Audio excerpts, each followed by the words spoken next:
Welcome learners to Unacademy. So today in this session we are going to discuss most expected questions on artificial intelligence subject for your GATE new paper DA, that is data science and artificial intelligence. So please let me know कि session आपको audible and visible है कि नहीं, so that we can start the session and discuss the 12 most expected questions on artificial intelligence for GATE. And साथ ही साथ हम सारे question का डिटेल्ड एनालिसिस भी लेते रहेंगे, जैसे कि अगर कोई क्वेश्चन एजेंट्स पे है तो एजेंट्स का भी डिटेल्ड डिस्कशन हम लेंगे। ओके, तो बहुत सारी चीज़ें आज के सेशन में आपको सिखाई जाएंगी आर्टिफिशियल इंटेलिजेंस सब्जेक्ट पे। So the session is Audible, तो अनुष्का बोल रही है कि सेशन ऑडिबल है। थोड़ा सा हम और वेट कर लेते हैं स्टूडेंट्स, ताकि बाकी स्टूडेंट्स भी हमें ज्वाइन कर लें और उनका भी कोई क्वेश्चन मिस ना हो। ठीक है, तो तब तक आप लोग मुझसे कोई भी डाउट अगर है इफ एनी तो मुझसे आप ज़रूर पूछ सकते हैं।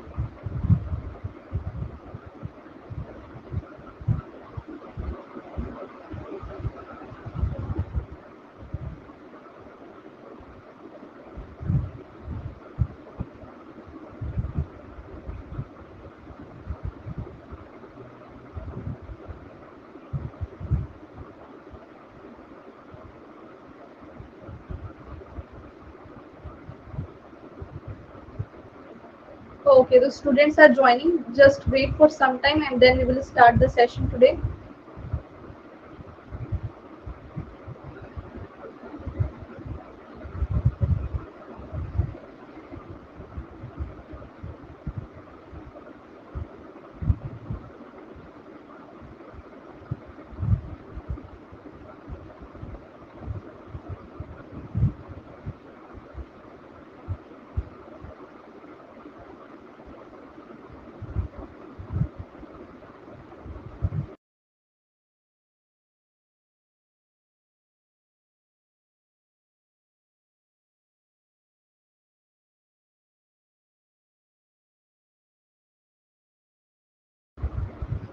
Okay, so let's start our session.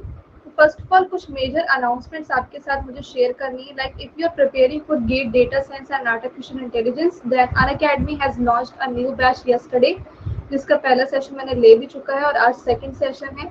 तो पहले हम डिस्कस करेंगे the syllabus for artificial intelligence. तो आर्टिफिशियल इंटेलिजेंस का सिलेबस ये है गेट न्यू पेपर का, जिसमें सर्च है informed, uninformed, adversarial, logic, prepositional, predicate, reasoning under uncertainty topics, conditional independence representation, exact inference through variable elimination and approximate inference through sampling। तो ये पूरा सिलेबस है आपकी एआई का, जिससे हम आज मोस्ट एक्सपेक्टेड क्वेश्चंस को डिस्कस करने वाले हैं। और मैं आपको ये भी बता दूं कि आर्टिफिशियल इंटेलिजेंस के ये जो टॉपिक्स हैं, prepositional logic and predicate logic, ये डिस्क्रीट मैथमेटिक्स में ऑलरेडी आपके आते हैं, जिसको आप डेफिनेटली प्रैक्टिस ज़रूर करिएगा ताकि आप एआई में और भी अच्छी प्रैक्टिस कर सकें। और अब स्टार्ट करते हैं क्वेश्चंस को प्रैक्टिस करना। ठीक है, तो चलिए स्टार्ट करते हैं। अभी मैं कोई डाउट्स नहीं लूंगी क्योंकि अभी डाउट क्लियरिंग सेशन नहीं है। मतलब कि ऑब्वियसली आस्क मी एनीथिंग होता तो मैं आपके डाउट्स को रिसीव कर लेती। अभी मैं बहुत ही जल्दी आस्क मी एनीथिंग भी रखने वाली हूँ, so don't worry. But in this session we will just practice the questions. तो tell me the answer of this question कि what is artificial intelligence. Artificial intelligence की डेफिनेशंस में भी कई बार क्वेश्चंस आते हैं, तो इसीलिए यहाँ पर बताइए कि आर्टिफिशियल इंटेलिजेंस क्या होता है। तो दिव्या रश्मि, नेट का आंसर आ गया है, वेरी गुड, सही सही आया है बिल्कुल।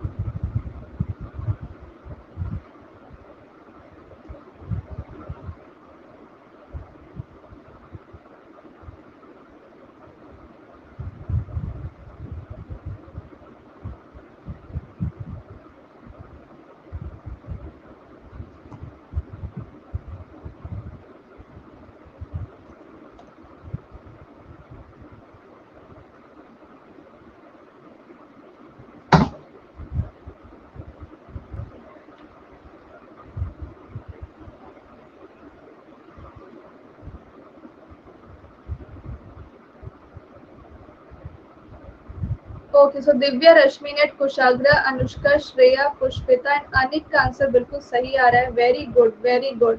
और प्लीज सभी लोग आंसर करने की कोशिश करें यहाँ पर कि क्या इसका आंसर हो सकता है। Everyone please try to solve this question, it's very easy. Anik का okay, option C will be the right answer. तो जैसे कि हमने अपने प्रीवियस सेशन में भी डिस्कस किया है कि आर्टिफिशियल इंटेलिजेंस एक टूल होता है through which we can create machines that will think like human, जो बिल्कुल ह्यूमन ब्रेन की तरह वर्क करेंगे। ऐसे मशीन को डेवलप करने के लिए वी यूज एआई, है ना। तो artificial intelligence is a field that aims to develop intelligent machines.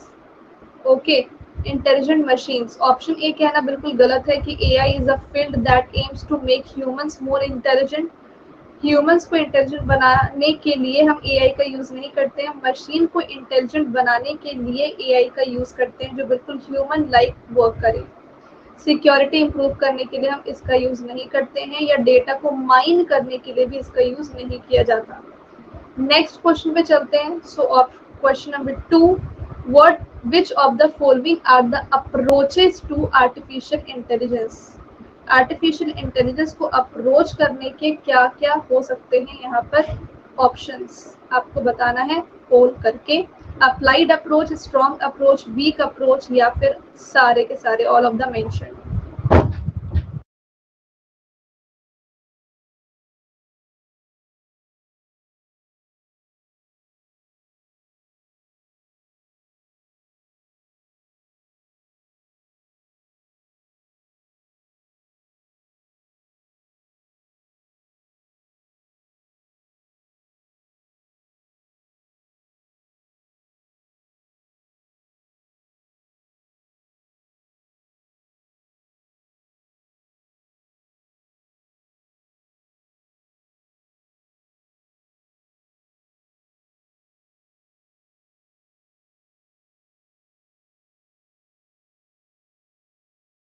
तो जैसे कि मैं देख पा रही हूँ कि रश्मि, नेट, Anushka, Kushagra, Divya, Anik, same set of learners के लास्ट क्वेश्चन भी सही आ रहे थे और ये क्वेश्चन भी सही आ रहे थे। तो मुझे बहुत खुशी हो रही है जान करके कि ऑलरेडी आपने अपनी प्रिपरेशन स्टार्ट कर ली है आर्टिफिशियल इंटेलिजेंस के लिए, अपने गेट के न्यू पेपर के लिए। तो I am very happy for you. इस तरीके से अपनी प्रिपरेशन को कंटिन्यूस रखें और बिल्कुल बने रहें। नया पेपर है, थोड़ा चैलेंजेस तो रहेंगे ही, पर हाँ, रिस्क कम होगा क्योंकि पहली बार हो रहा है। ठीक है, तो इस बार इस एग्जाम को जरूर लिखें आप सभी लोग, ठीक है। ऑप्शन डी इसका राइट आंसर है, all of the mentioned. Very good, very good. Good evening everyone. So yes, आपका applied approach, strong approach, weak approach, ये सारे ही सारे अप्रोचेस होते हैं आर्टिफिशियल इंटेलिजेंस से। जो स्ट्रॉन्ग अप्रोच होता है एआई का, strong AI is used to build machines that can truly reason and solve problem. तो स्ट्रॉन्ग एआई बहुत ही स्ट्रॉन्ग डेवलपमेंट वे होता है मशीन को डेवलप करने के लिए, जो हर एक प्रॉब्लम का रीजन देता है और फिर उसको सॉल्व करता है।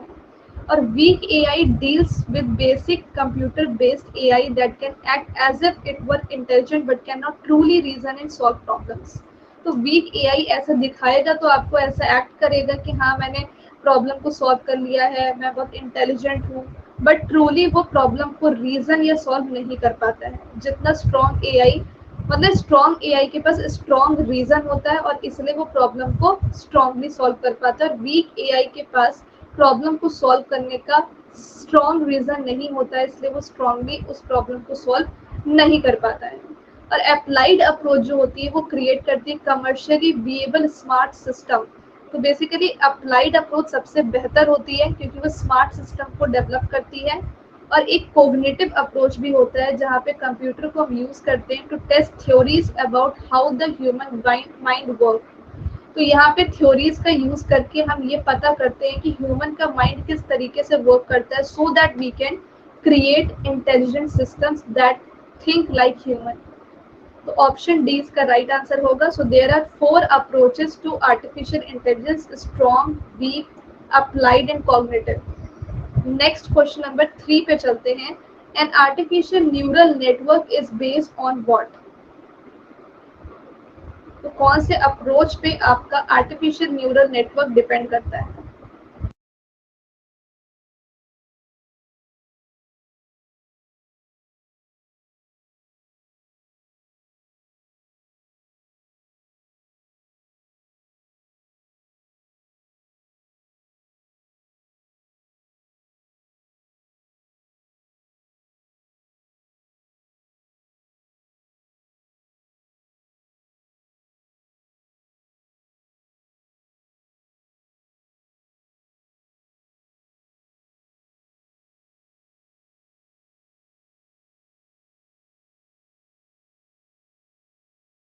ओके, सो अनुष्का, कुशाग्रा, दिव्या और रश्मि नेट का आंसर यहाँ पर बिल्कुल सही आ रहा है। Very good.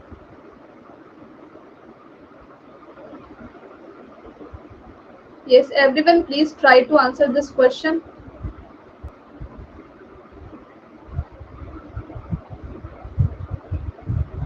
आनंद का आंसर भी करेक्ट आ रहा है।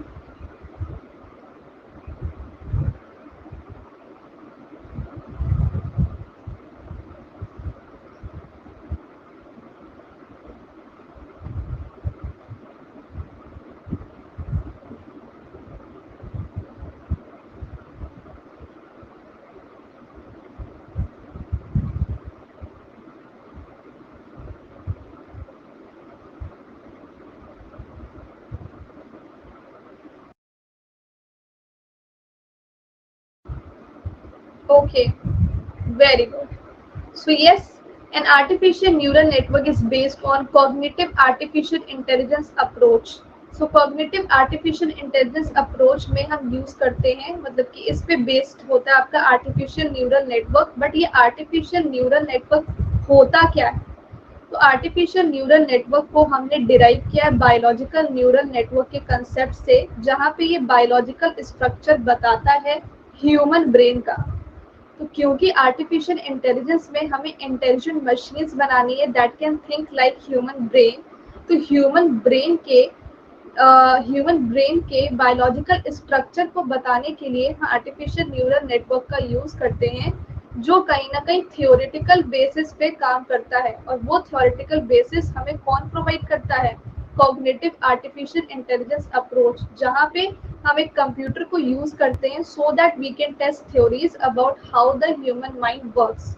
क्योंकि जब तक हमें ये पता नहीं चलेगा कि ह्यूमन माइंड किस तरीके से वर्क करता है, तब तक हम ह्यूमन माइंड का, ह्यूमन ब्रेन का बायोलॉजिकल स्ट्रक्चर क्रिएट नहीं कर पाएंगे, जो अल्टीमेटली ऑब्जेक्टिव है आर्टिफिशियल न्यूरल नेटवर्क का। अगर हमें ये पता करना हो कि कैसे हम फेसेस को रिकग्नाइज कर सकते हैं या किसी दूसरी चीज को रिकग्नाइज कर सकते हैं, तो तब तक हम डेफिनेटली नहीं काम कर सकते हैं आर्टिफिशियल न्यूरल नेटवर्क का। तो फेसेस को रिकग्नाइज करना या अदर ऑब्जेक्ट को रिकग्नाइज करना या फिर एब्स्ट्रैक्टेड प्रॉब्लम को सॉल्व करना, ये सब काम कॉग्निटिव आर्टिफिशियल इंटेलिजेंस अप्रोच में होती है। आगे बढ़ते हैं और डिस्कस करते हैं फोर्थ क्वेश्चन को कि which search method uses less memory.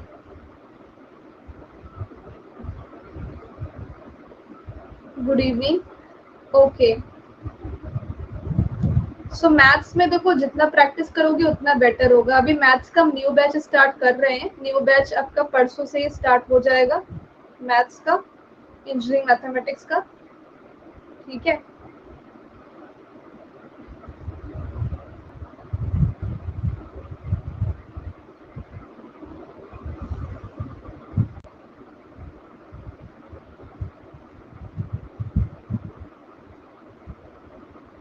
सो रश्मि, नेट, दिव्या, अनिक का आंसर बिल्कुल करेक्ट है। बाकी आप इंजीनियरिंग मैथमेटिक्स के लिए बुक्स भी परचेस कर सकते हैं, क्योंकि maths is all about to practice.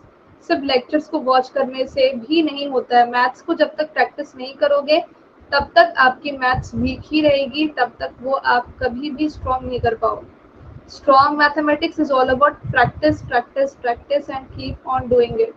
एक बार प्रैक्टिस रुक गई तो स्ट्रॉन्ग हो भी गया होगा एक टाइम पे, बट फिर वो वीक हो जाएगा, है ना। And AI and DS is all about mathematics, so you all should be aware of that कि मैथमेटिक्स आपकी बहुत स्ट्रांग होनी चाहिए so that you can get into this field. Rashmi, Neet, Divya, Anik, सिर्फ इन्हीं का आंसर राइट आ रहा है और बाकी लोगों का आंसर अभी तक नहीं आया। मैं थोड़ा सा टाइम और इंक्रीज कर चुकी हूँ इस क्वेश्चन के लिए so that maximum students can answer this question.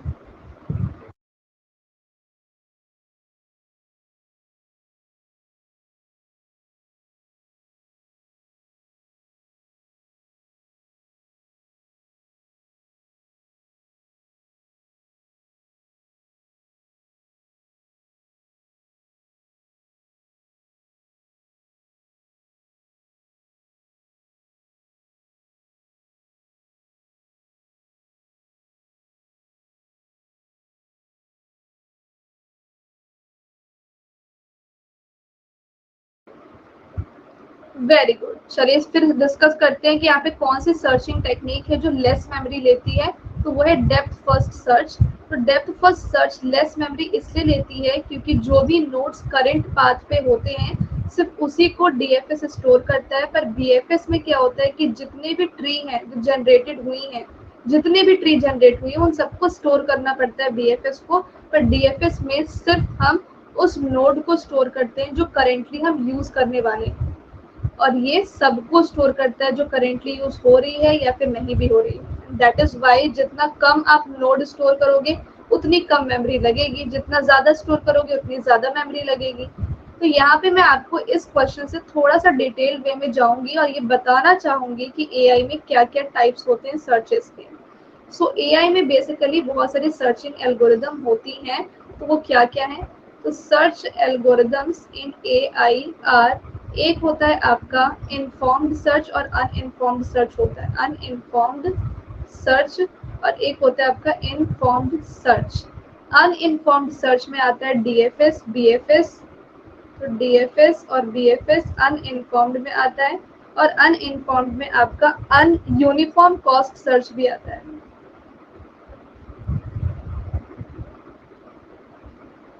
ठीक है, एंड इसमें ग्रीडी सर्च, ए स्टार सर्च आता है, ग्रीडी सर्च, ए स्टार सर्च और ग्राफ सर्च। तो आपको पता होना चाहिए कि कौन सी सर्चिंग एल्गोरिदम अनइन्फॉर्म्ड में आती है और कौन सी सर्चिंग एल्गोरिदम इन्फॉर्म्ड में आती है। ठीक है, तो ये मैंने आपको बता दिया है सर्चिंग एल्गोरिदम। तो अनइन्फॉर्म्ड सर्च एल्गोरिदम क्या होती है? जहाँ पे कोई भी एडिशनल इंफॉर्मेशन नहीं होता है उन पर्टिकुलर नोड के बारे में, जो मतलब कि अदर देन द डेफिनेशन। जैसे डेफिनेशन में हमने बोला कि एक नोड दे दिया, अब उस नोड के अलावा बाकी नोड की कोई इंफॉर्मेशन ही नहीं है, तो this is called uninformed search algorithm. Okay, जिसको हम ब्लाइंड सर्च भी कहते हैं। तो अनइन्फॉर्म्ड को हम ब्लाइंड सर्च भी कहते हैं, जहाँ पे नोड की कोई भी एडिशनल इंफॉर्मेशन नहीं होती है। तो ये एल्गोरिदम जो होते हैं वो सिर्फ सक्सेसर्स को ही जनरेट कर पाते हैं। ओके,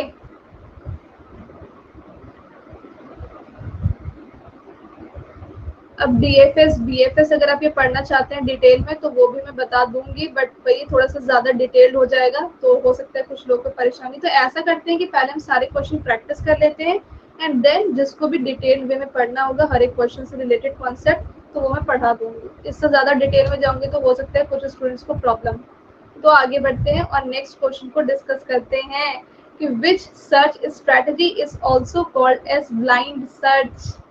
अरे ये तो मैंने अभी बताया था कुछ देर पहले। चलिए कोई दिक्कत नहीं है, ये रिवाइज हो जाएगा आप लोग।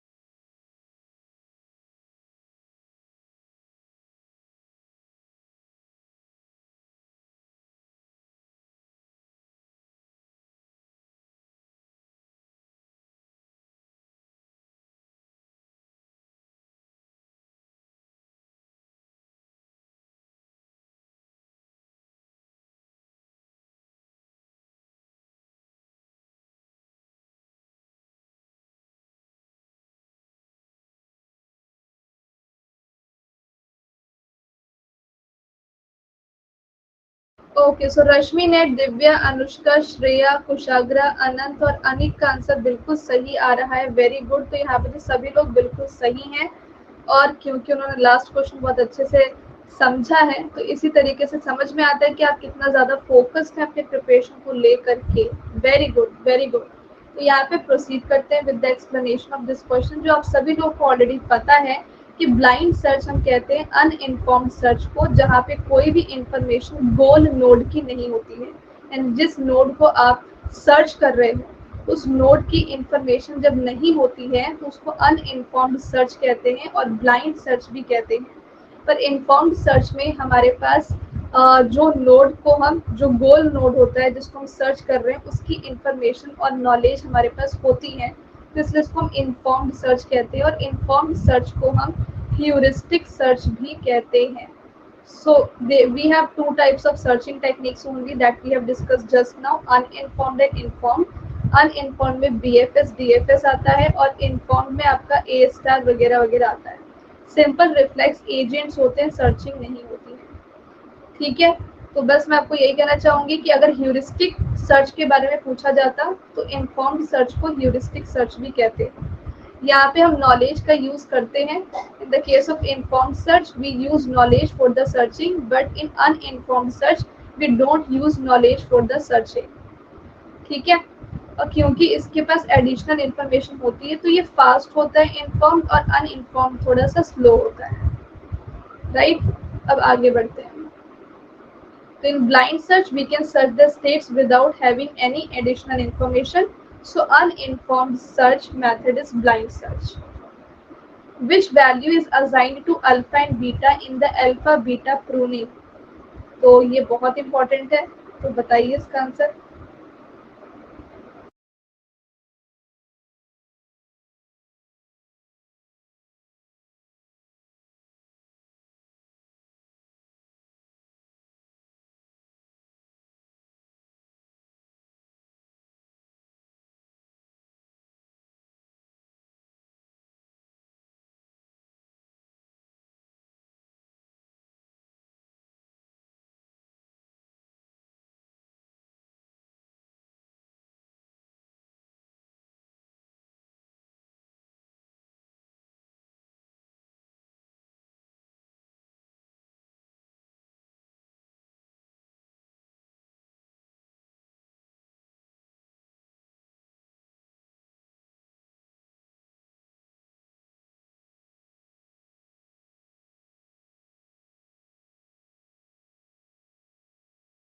जैसे कि मैं देख पा रही हूँ यहाँ पे अनुष्का, दिव्या, अनंत और श्रेया का आंसर बिल्कुल करेक्ट आ रहा है. Very good. प्लीज सभी लोग रिस्पॉन्ड करें और बताएं कि इसका करेक्ट आंसर क्या होगा. अगर आप जानते हैं तो, नहीं जानते हैं तो इसका भी डिटेल्ड एक्सप्लेनेशन मैं आपको डेफिनेटली प्रोवाइड करूंगी जितना मैं कर सकती हूँ, है ना, इस सेशन में, क्योंकि इस सेशन आपका क्वेश्चन आंसर सेशन है.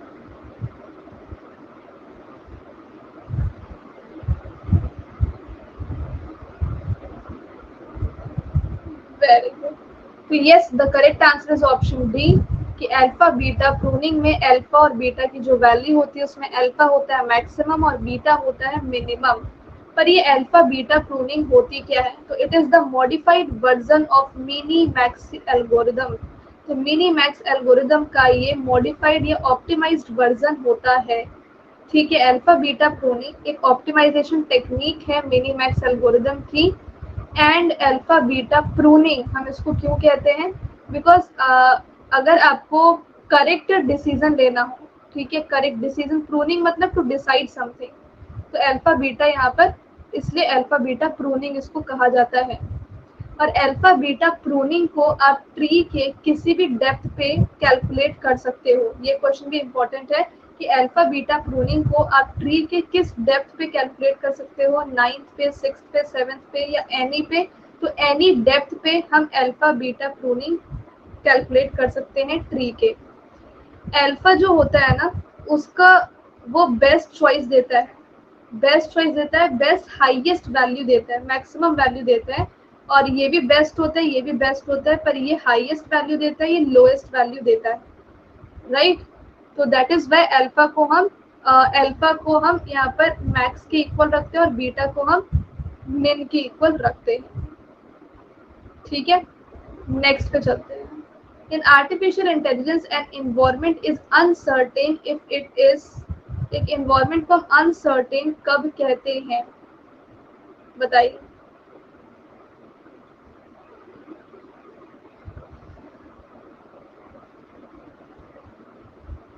In artificial intelligence, an environment is uncertain if it is not fully observable and not deterministic. Option B, not fully observable and not deterministic. Option C, fully observable but not deterministic. तो option A option B same नहीं है. Option A में and है, option B में और है, option C में but not है, एंड ऑप्शन डी में not fully observable but deterministic. तो बताइए इसका जवाब आप सभी लोग.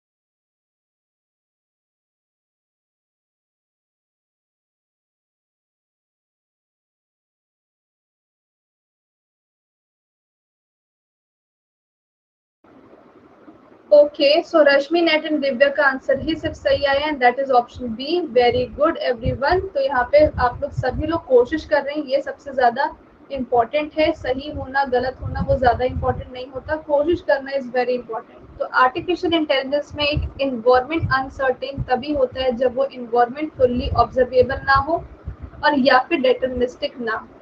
क्योंकि अगर वो फुल्ली ऑब्जर्वेबल नहीं है तो आप कैसे ऑब्जर्व करोगे इन्वायरमेंट? जब तक सराउंडिंग आपका ऑब्जर्वेबल नहीं होगा तब तक आप नॉलेज गेन नहीं कर पाओगे। जब तक नॉलेज गेनिंग नहीं होगी गोल नोड को पता करने के लिए, तब तक कोई भी सर्चिंग नहीं की जा सकती है किसी भी प्रॉब्लम को सॉल्व करने के लिए।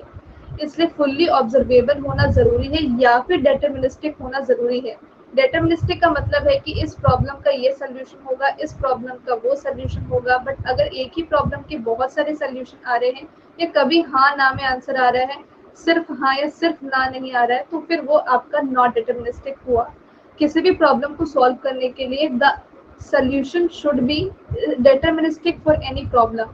If the solution for a problem is more than one, that means it is not deterministic. And that is why एक इन्वायरमेंट इस तरीके से होना चाहिए जहाँ पे कोई भी प्रॉब्लम अगर आप सॉल्व कर रहे हो तो उसका यूनिक सोल्यूशन हो। Then it is known as deterministic और फुल्ली ऑब्जर्वेबल हो, मतलब कि आपका इन्वायरमेंट कम से कम आपको इतनी इंफॉर्मेशन दे जिसके हेल्प से आप किसी प्रॉब्लम को रीच आउट करके सॉल्व कर सको। सो दैट इज वाई यहाँ पर और लगेगा, एंड नहीं लगेगा। ठीक है, या तो फुल्ली ऑब्जर्वेबल नहीं है इसलिए अनसर्टेन है, या तो वो डिटरमिनिस्टिक नहीं है इसलिए अनसर्टेन। तो option B any one of the reason हो सकता है। ठीक है, next question. In artificial intelligence a simple reflex agent selects action on the basis of what?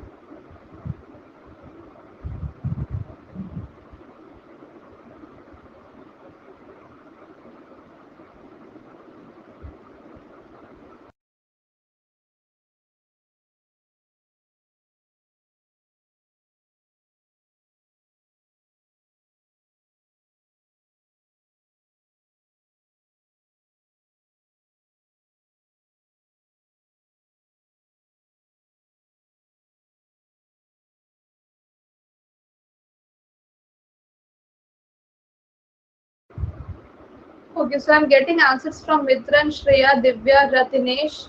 Okay, great. Everyone, please try to answer the questions.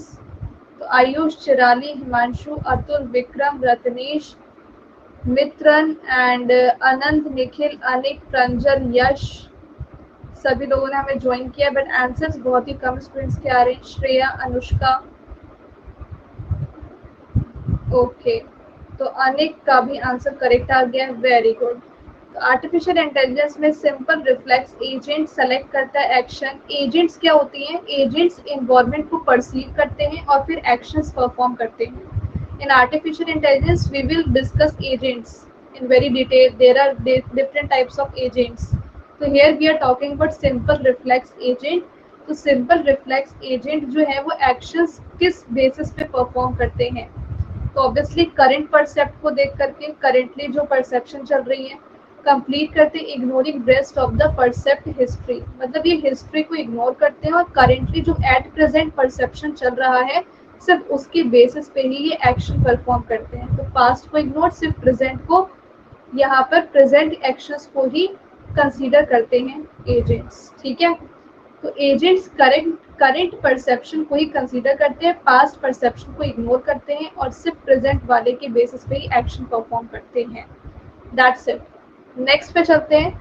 Which of the given language is commonly use is not commonly use for AI? तो AI के लिए हम कौन सा language use नहीं करते हैं, बताइए।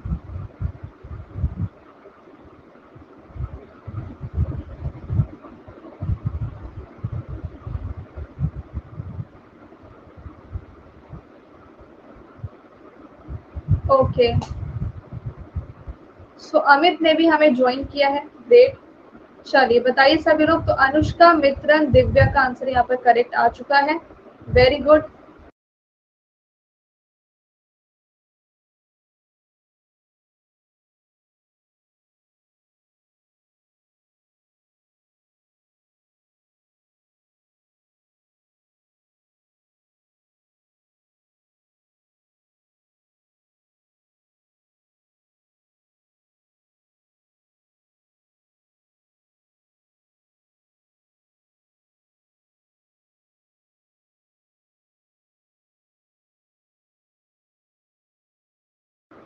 Yes, everyone, please try to answer this question.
Option D is the right answer. Very good. Very good. So, which of the given language is not commonly used for artificial intelligence? And this is Perl. तो Python, Lisp, Prolog इन सबको तो हम use करते ही हैं. Among the given language, Perl is not commonly used for AI. Lisp and Prolog are the two languages that have been broadly used for AI innovation, and the most preferred language is Python for AI and machine learning. Okay, तो Python को हम ज़्यादा use करते हैं AI के लिए और machine learning के लिए. तो पाइथन पढ़ना स्टार्ट कर दीजिए. अगर अभी तक पाइथन आपको नहीं आता है तो it's very important to start learning Python programming because it is very important for you so that you can learn AI, okay, and machine learning. So tell me the answer of this question. A technique that was developed to determine whether a machine could or could not demonstrate the AI known as what? तो कौन सी technique है जिसको develop किया गया ये determine करने के लिए कि एक मशीन एआई को डेमोन्स्ट्रेट कर पाएगा या नहीं कर पाएगा? The options are Boolean algebra, Turing test, logarithmic और एल्गोरिदम. एंड श्रेया का आंसर भी करेक्ट आ रहा है. Very good.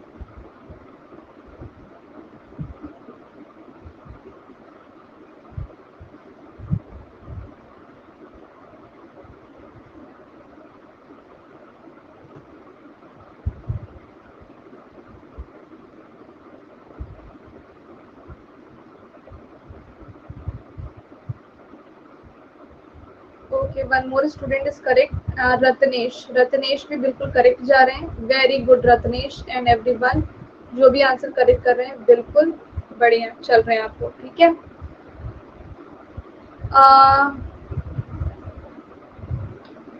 प्लीज सभी लोग ट्राई करें. सभी लोग ट्राई करें. श्रेया, अनुष्का, अनिक, प्रंजन, यश, अनंत, निखिल, रत्नेश, मित्रन, अतुल, विक्रम, माधव, आयुष, चिराली, अमित.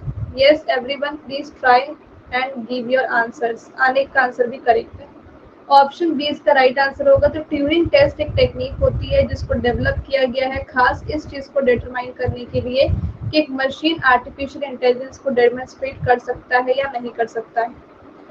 तो Turing test in the year 1950, mathematician and computing pioneer Alan Turing introduced a test to determine whether a machine can think like a human or not, which means it can demonstrate intelligence, known as the Turing test.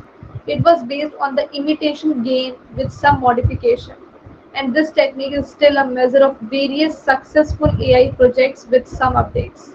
तो Turing test के through हम ये पता कर सकते हैं कि एक मशीन जो है वो ब्रेन की ह्यूमन ब्रेन की तरह वर्क कर पाएगी कि नहीं कर पाएगी. Which agent deals with the happy and unhappy state? बताएं.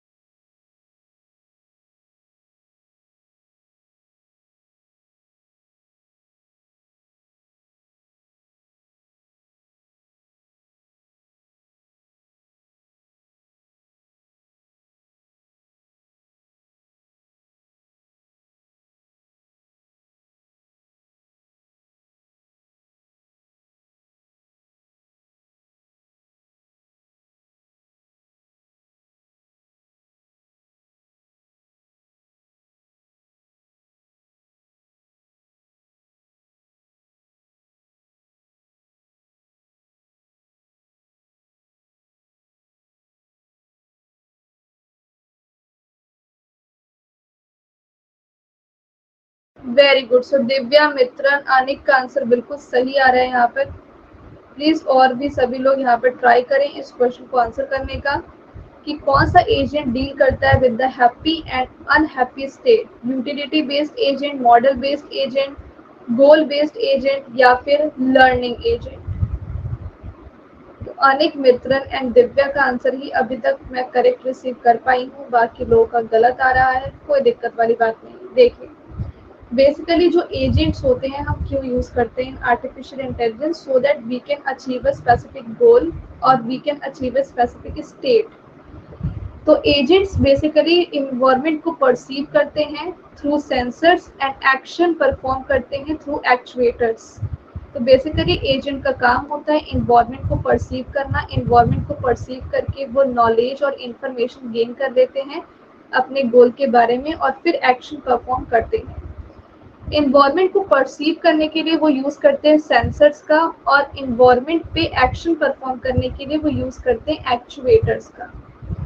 तो बेसिकली जितने भी एजेंट होते हैं, every agent can perceive its own actions. जितने भी एजेंट है वो अपने एक्शंस खुद परसीव कर सकते हैं, बट ऑलवेज परसीव कर सकते हैं ये जरूरी नहीं है। ठीक है, तो बेसिकली यहाँ पर बहुत सारे टाइप्स के एजेंट होते हैं। सिंपल रिफ्लेक्स एजेंट होता है, मॉडल बेस्ड रिफ्लेक्स एजेंट होता है, गोल बेस्ड एजेंट्स होते हैं, यूटिलिटी बेस्ड एजेंट्स होते हैं, लर्निंग एजेंट्स होते हैं, देन हिरार्किकल एजेंट्स होते हैं, मल्टी एजेंट सिस्टम्स होते हैं। तो बहुत सारे टाइप के एजेंट होते हैं जहाँ पे वो कौन सा एजेंट है जो हैप्पी और अनहैप्पी स्टेट के साथ डील करता है, तो वो है आपका यूटिलिटी बेस्ड एजेंट।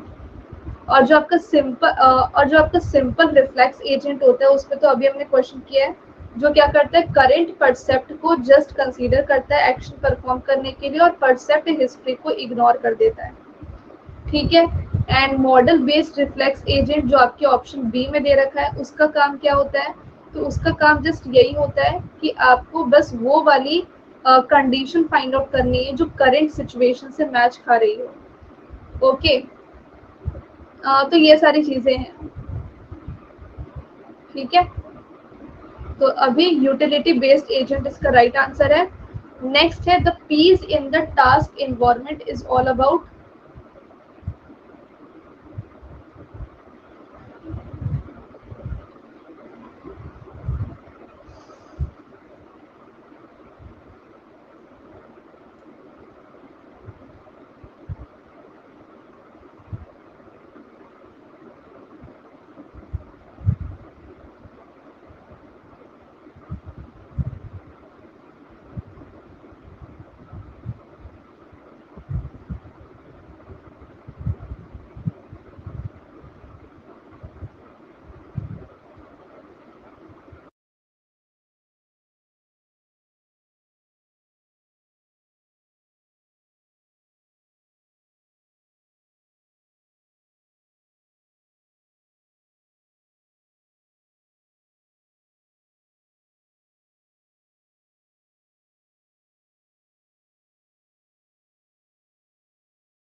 ओके, तो जैसे कि मैं देख पा रही हूँ हिमांशु, दिव्या, श्रेया एंड स्वरा का आंसर यहाँ पर बिल्कुल करेक्ट आ रहा है। Very good. और बताइए सभी लोग किसका आंसर क्या हो सकता है। Everyone please try to answer this question. जो भी लगता है आप बता सकते हो, थोड़ा बहुत तो आपको जानकारी हो ही गई है। तो obviously the right answer for this is performance environment actuators and sensors. तो वो तो मैंने थोड़ा बहुत आपको आइडिया दे ही दिया था कि एजेंट्स जो होती हैं उसको हम यूज करते हैं so that they can perceive the environment and act upon the environment. तो परसीव वो सेंसर से करती है और एक्ट करती है through on the environment is actuator के थ्रू करती है और इन्वायरमेंट पे करती है। तो ये तीनों चीजें तो एटलीस्ट आनी चाहिए so that we can improve the performance of our machine. तो ऑप्शन बी इसका राइट आंसर होगा। PEAS is a representation model on which AI agent works. और ये 4 वर्ड से बना हुआ है, performance, environment, actuator and sensor. That's all for today's class students. So we have practiced total 12 questions on artificial intelligence, and I think for today it's more than enough to you for practice.